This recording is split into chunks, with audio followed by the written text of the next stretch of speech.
Pageants aren't only about beauty and ball gowns, they can also be an avenue for title holders to raise awareness on important topics.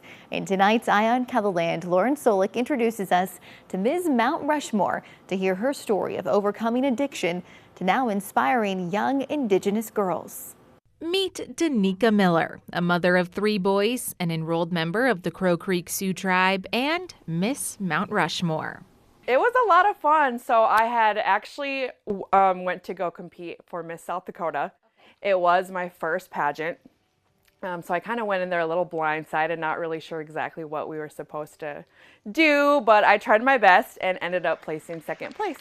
And so they gave me the title Miss Mount Rushmore. She's also modeled in multiple fashion shows and was even in New York for Fashion Week. However, her group had a unique approach for their show. And so it was all Native American Indigenous people. It was an Indigenous designer and all Indigenous models. And we basically did a fashion mob where we walked around in these beautiful Indigenous designs and put on our own show for the people. But before Miller walked the streets of New York and donned this crown and sash, her life looked different. It's been a wild journey. I've battled with addiction for about 15 years. So, since I was 15 years old, you do the math. And I have tried to get sober a couple times before, and it seemed like I always ended up failing around this time, which is crazy. But the thing is, I wasn't doing anything different with my life when I was getting sober before. So she made a change. This time I have stepped out of my comfort zone and I got into runway modeling and doing this pageant and the motivational speaking and basically just being a good person in my community. Now she's using her story to help others.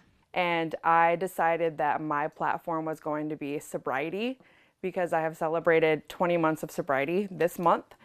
And I serve as an ambassador to my community by doing motivational speaking in group homes, treatment centers, and basically just volunteering anywhere possible.